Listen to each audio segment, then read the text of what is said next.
Bharatiya Janata party का कोई भी नेता इस बात को भरोसा नहीं करे। कैसे कह सकते हैं कि उपेंद्र कुशवाहा को आगे बढ़ा करके और मुख्यमंत्री की कुर्सी पर सम्राट चौधरी को भारतीय जनता पार्टी बैठाएगी। उपेंद्र कुशवाहा के नेता हैं कि भारतीय जनता पार्टी अपने ही नेता को कुमार अपने साथ लेकर के घूम रहे हैं सम्राट चौधरी कंधे पे हाथ। कोरमा ग्रुप, जो सोचता है वो करता है, आपके अपने सपनों का आशियाना।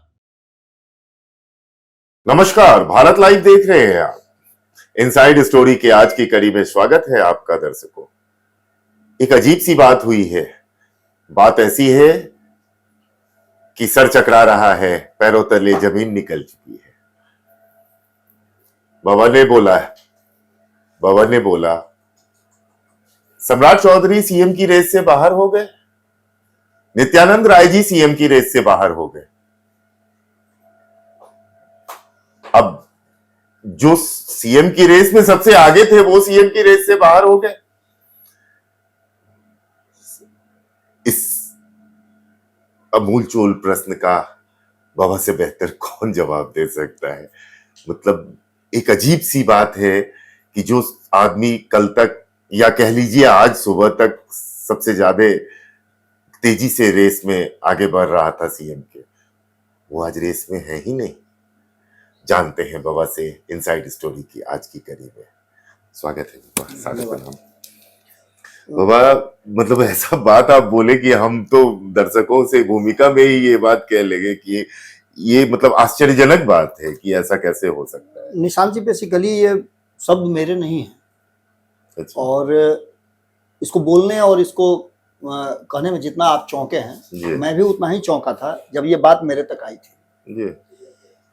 पिछले 24 से 48 घंटों में जी।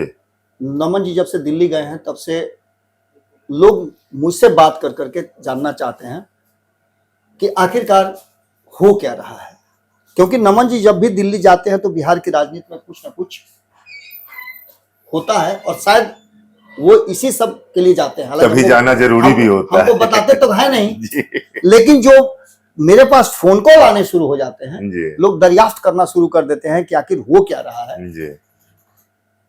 उसके बाद से जो चीजें सामने निकल करके आती हैं वो बिहार की राजनीति में निश्चित रूप से जो कहा कि अमूलचूल परिवर्तन, मुझे भी आश्चर्य हो गया जब मैंने सम्राट चौधरी, नित्यानंद राय जो मेन फ्रेम में चल रहे थे, उनके पीछे एक ऐसा चक्रव्यूह रचा गया है जिससे इनको रेस से बाहर बताया जा रहा है। अच्छा।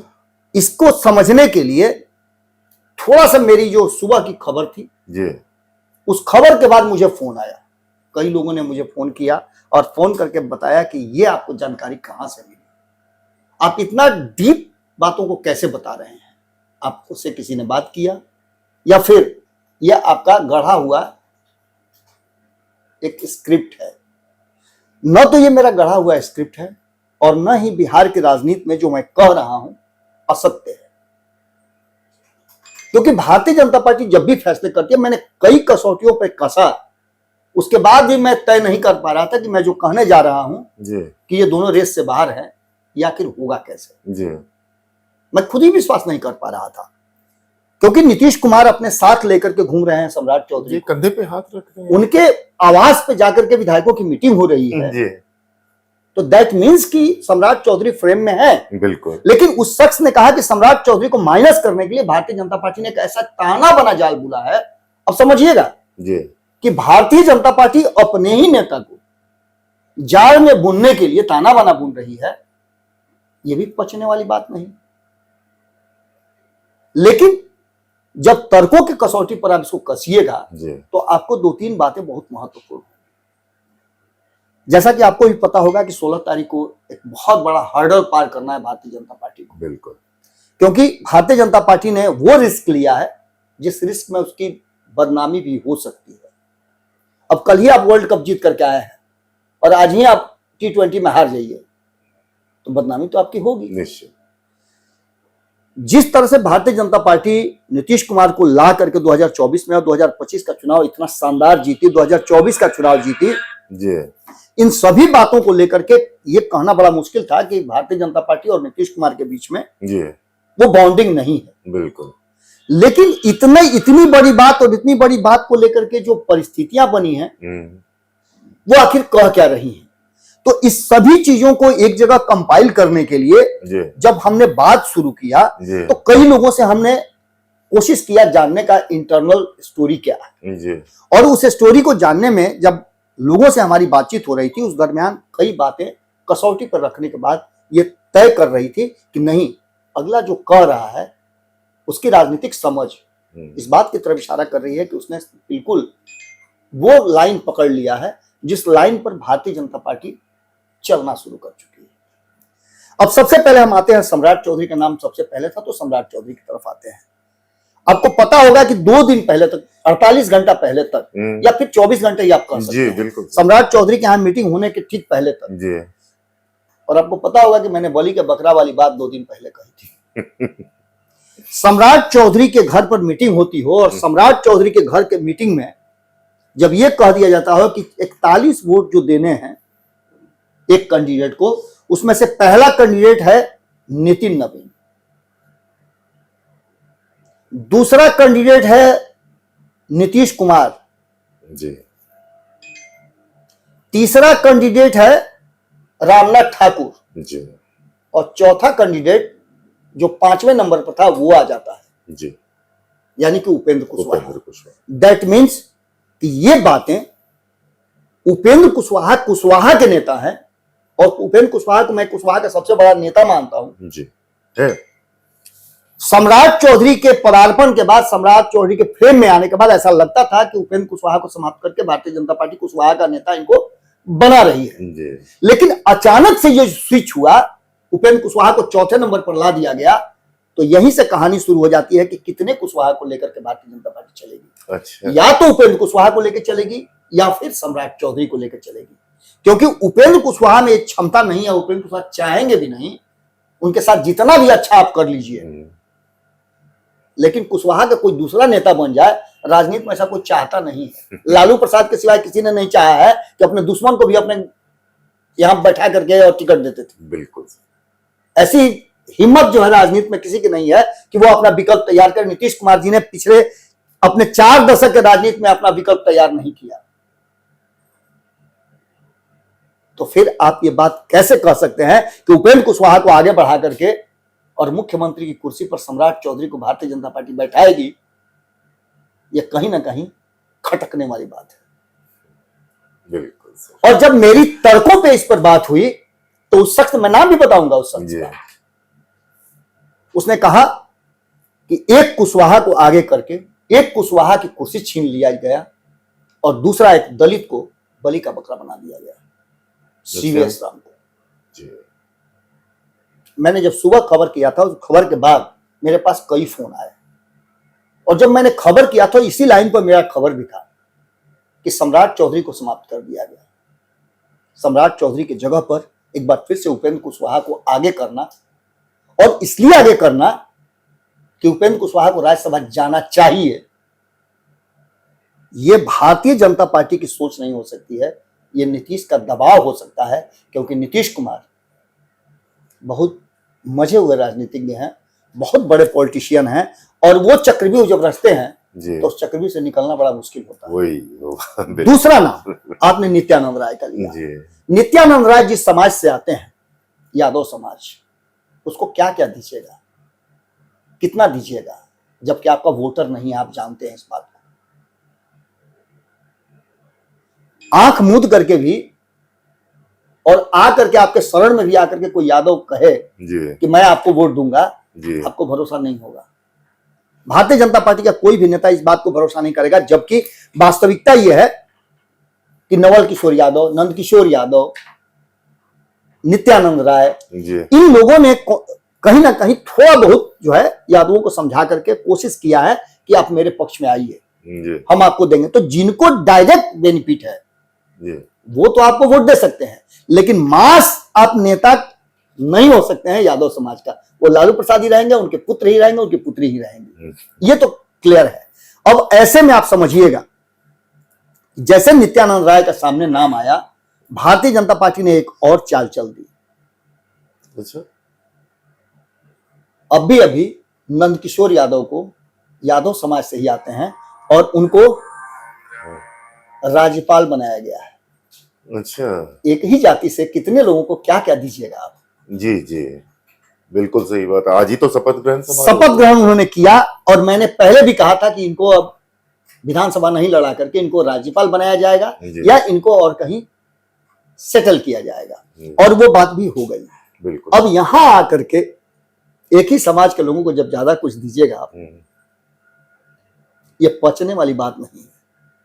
तो कहीं ना कहीं नित्यानंद राय का भी, नंदकिशोर यादव को आगे बढ़ा करके नित्यानंद राय का भी पैर पीछे खींच लिया गया है, और एक कुशवाहा एक यादव दोनों कहीं ना कहीं उस चक्रव्यूह में आकर के फंस गए हैं। अच्छा। इस पूरे मामले में आप बार बार कहते हैं कि हे भैया 3 को वोट कहां से आएगा,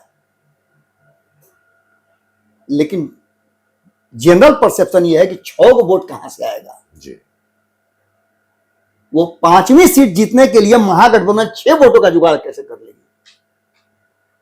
लेकिन फिर मैं एक बार कहूंगा कि एक शख्स ने यह दावा किया है, महागठबंधन के एक नेता ने, जो अकेला है, और ये दावे के साथ कह रहा है कि वो 5वीं सीट हमारी है, जी, आईपी महागठबंधन जीत रही है। आईपी गुप्ता। जी, जी। और उस आदमी के कॉन्फिडेंस को आप लेट डाउन नहीं कर सकते हैं, क्योंकि उस आदमी ने पटना से हैदराबाद, हैदराबाद से दिल्ली, दिल्ली से पटना, पटना से दिल्ली, तेजस्वी यादव के बगल में बैठने वाला व्यक्ति, कल तक जहां और लोग बैठा करते थे, मुकेश सहनी से लेकर के बाकी के लोगों को देखे होइएगा, कांग्रेस के अल्लाह बैठा करते थे, लेकिन वो जगह अपने हुनर से, अपने दम्भ से, अपने राजनीतिक सूझबूझ से आईपी गुप्ता ने प्राप्त किया है। और आईपी गुप्ता ने, दोनों को समझाने का मैंने आपके साथ कवर किया तो मैंने बताया था, उस आईपी गुप्ता का कहना यह है कि आप मुझे तो पूछ रहे हैं, सवाल कर रहे हैं कि आप 6 वोट कहां से लाइएगा, आपका 3 वोट कहां से आएगा। मेरा 6 तो आ जाएगा, क्योंकि आइडियोलॉजी हमारी सेम है। चाहे वो मायावती की बात करें, उसको बर्बाद किसने किया, भाजपा ने। वो ठीक है कि जमा खान एक ऐसे नेता थे जो जीत करके आए 2020 में और चले गए, मैं ऐसे लोगों की बात नहीं करता हूं, मैं ईमान वाले की बात करता हूं। और कहीं ना कहीं जो बीएसपी से जीत करके आए हैं वो मेरे साथ खड़े हैं, क्योंकि उनको भी अपनी साख बचानी है, अपनी पार्टी का नाम खड़ा रखना है, और इसके लिए वो आइडियोलॉजी समझौता नहीं करने वाला है। क्योंकि बाकी के दल ने क्यों नहीं उनको टिकट दे दिया, आज जीत करके आए तो सबको इनको खोज रहा है। क्लियर है। तो उगते हुए सूर्य को तो सब प्रणाम करते हैं जी, लेकिन छठ में खाली डूबते हुए सूर्य को भी प्रणाम किया जाता है ना। निश्चित। तो हम वो सूर्य बनना चाहते हैं जिसके लिए पूजा किया जाए और डूबते हुए को प्रणाम किया जाए। तो बीएसपी कहीं नहीं जा रही है, एआईएमआईएम के साथ मीटिंग हो चुकी है, जो भी सेटलमेंट होना था वो सब हो चुका है जी, और बहुत नॉर्मल और था। इस जो बात के लिए सीन था, कांग्रेस को तैयार कर लिया गया है। अब आपको एक बात और समझ में आई होगी, कांग्रेस के नेताओं में बेचैनी इस बात की है कि कौन टूट रहा है, कौन छूट रहा है, कौन आ रहा है, कौन जा रहा है। लेकिन इस बेचैनी का कोई मायने नहीं है, क्योंकि आप एक बार अगर डाली से टूट गए, यानी पेड़ से छटका हुआ बंदर, उसको अपने समाज में लोग बंदर नहीं लेता है, और टूटी हुई डाली को कभी भी कोई रोपित नहीं करता है। बिल्कुल। कांग्रेस के 6 विधायकों को यह पता है कि अगर उधर जाएंगे तो कम से कम 4 को जाना पड़ेगा, और चारों एक साथ हो नहीं सकते हैं। मैंने कई लोगों से बात किया है, उन बात में एक ही बात सामने निकल के आती है कि वहां जाने पर क्या मिलेगा और यहां रहने पर क्या मिलेगा, या तो पूरा आसमान मिलेगा और नहीं तो फूक काटा। सिंपल सी बात है कि अगर नीतीश कुमार वास्तव में इस पूरे स्क्रिप्ट के रचयिता हैं, ये पूरी कहानी नीतीश कुमार ने लिखी है जी। तो उस स्क्रिप्ट में जो चक्रव्यूह है वहां उन्होंने और किसी को नहीं फंसाया होगा, चक्रव्यूह में उन्होंने भाजपा को ही रखा होगा। बिल्कुल सर। और भाजपा को रखने के पीछे का कारण यह होगा कि भाजपा ने यह कह दिया है कि क्षेत्रीय दलों का अस्तित्व समाप्त हो जाएगा। नीतीश कुमार क्या राष्ट्रीय दल है, वो भी क्षेत्रीय दल है। तो किसी पत्रकार को जब कोई उल्टा पुल्टा बोलता है तो सबसे पहले हम लोग खड़ा होते हैं, हमरे जात का है। तो क्षेत्रीय दलों के जात का नीतीश कुमार है कि नहीं है? बिल्कुल। गैर भाजपाई दलों को इकट्ठा करने में नीतीश कुमार की भूमिका रही कि नहीं रही? बिल्कुल। आज नीतीश कुमार जिस जगह खड़े हैं उस जगह मैं बार बार ये कह रहा हूं जी कि कहीं ऐसा ना हो कि नीतीश कुमार के जो वोट बच रहे हैं वो वोट भी नैतिकता के आधार पर, क्योंकि इसमें व्हिप जारी नहीं होता है, जी और नैतिकता के आधार पर अगर नीतीश कुमार के भी विधायक एडी सिंह को वोट दे दें तो कोई बड़ी बात नहीं होगी, मुझे कोई आश्चर्य नहीं होगा। वाह, अब ऐसी स्थिति में सीधी सी बात है कि जिस कॉन्फिडेंस के साथ महागठबंधन पूरी तरह से अपने विधायकों को खुला छूट दे दिया है, तोड़ के दिखा दीजिए। जी उस आईपी गुप्ता से जब मेरी बात हो रही थी उनके दिल्ली प्रवास के दौरान, जब राहुल गांधी से उनकी मुलाकात हुई, जी उस मुलाकात के बाद जब मेरी बातचीत हुई तो उस आदमी का कॉन्फिडेंस, उस नेता का कॉन्फिडेंस, इतना कॉन्फिडेंस मैंने किसी नेता में नहीं देखा है जितना कॉन्फिडेंस उनमें है। उन्होंने ये भी कहा कि मुझसे संपर्क करने का किसने प्रयास नहीं किया। ऐसा कोई भी नहीं जो मुझसे मिलने का प्रयास नहीं किया हो, लेकिन मुझे राजनीति करनी है, मुझे पद नहीं, मुझे परिवर्तन करना है। बिल्कुल। और एक व्यक्ति सहरसा को बदलने चला है, वो बिहार बदलने के दिशा में आगे बढ़ चला है। विपक्ष के किसी नेता की अब चर्चा कीजिएगा तो सबसे पहला नाम आज के डेट में आईपी गुप्ता का आएगा। बिल्कुल। और उस आदमी ने जो बार सेट किया है, बार रेज किया है, उस लाइन के सामने आप कितना भी लाइन खींच दीजिएगा तो आपकी लाइन छोटी ही नजर आ रही है। बिल्कुल सिंपल सी बात है कि वो आदमी अकेला इस कॉन्फिडेंस को लेकर के पूरे महागठबंधन को कह रहा है कि 41 वोट तो हमारा है ही है। और आश्चर्य की बात है कि बहुत ज्यादा और कोई बोल भी नहीं रहा है इस बार। बिल्कुल स्टेटमेंट और किन्हीं कहा भी नहीं रहा है। तो और ये ऐसी स्थिति में इस 6 वोटों का जुगाड़ उस 3 वोट से ज्यादा आसान नजर आ रहा है। आईपी गुप्ता ने मुझसे कहा कि उनके 3 वोट कौन देगा, लेकिन मेरे 6 वोट मेरे लोगों के हैं जी, जिनकी आइडियोलॉजी है कि वो गैर भाजपाई सरकार को जीवित रखें। बिल्कुल। और ये बात किसी भी परिस्थिति में मानने के लिए मैं तैयार था। और वहीं अब तक नीतीश कुमार की जो आइडियोलॉजी है, नीतीश कुमार का जो तरीका है, ये पूरे माहौल में अगर नीतीश कुमार के साथ बैठक नहीं हो रही है, इस बैठक का हिस्सा नीतीश कुमार नहीं है, तो नीतीश कुमार क्या करेंगे, कौन सा फैसला करेंगे, किस चक्रव्यूह में किसको फंसा लेंगे, बहुत बड़ा प्रश्नवाचक चिन्ह है। निश्चित रूप से बिहार की राजनीति उस जगह आकर के खड़ी है जहां 10 अप्रैल को शपथ ग्रहण करना है जीते हुए राज्यसभा के उन एमपी का, तो वहीं 15 अप्रैल के बाद कहा जा रहा है कि जब खरमास उतरेगा तो बिहार में राजनीतिक चेंज होगा। कई लोगों ने तो नया कुर्ता पैजामा भी सिलवा लिया है कि मैं मंत्री बनूंगा, लेकिन नीतीश कुमार बनने देंगे तब ना।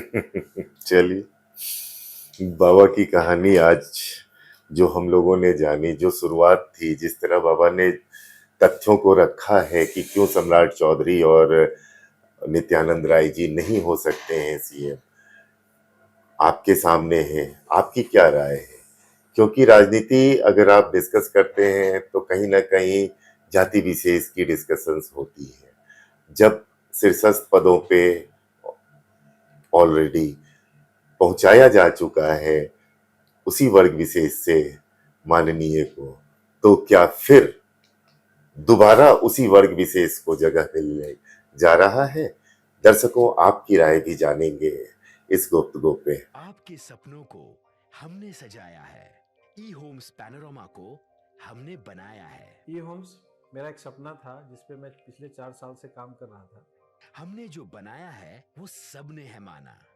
ई होम्स पैनोरामा में हो आपका भी आशियाना। और फाइनली हमने 2021 में इस प्रोजेक्ट को लॉन्च किया। बहुत लोग अप्रिशिएट कर रहे हैं कि पूर्णिया जैसे शहर में, बिहार के, एक तो बिहार की बात करें उसमें भी पूर्णिया जैसे छोटे जगह में इस तरह का लाइफस्टाइल देना, ये सुन के हम लोगों को बहुत अच्छा लगता है।